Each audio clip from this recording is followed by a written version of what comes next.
Marine drive जवळ समुद्रामध्ये तरंगत हॉटेल उभं राहणार आहे। रेस्टॉरंट तसेच कसिनो बार हे संपूर्ण आपल्याला पाहायला मिळणार आहे। तर यावेळेस रेस्टॉरंट आणि कसिनो बार या सोयी सुविधा देखील या हॉटेलवरती पुरवल्या जातील।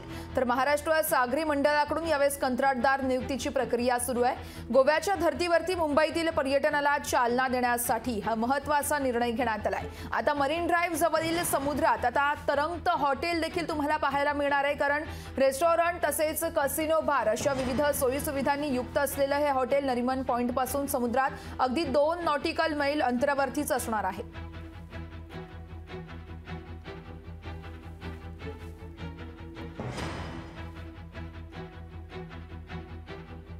मुंबईतील पर्यटनाला चालना देण्यासाठी यावेळेस तरंगत हॉटेलचा हा निर्णय घेण्यात आलाय। लोकशाही मराठी ऐका, पहा, जागरूक रहा।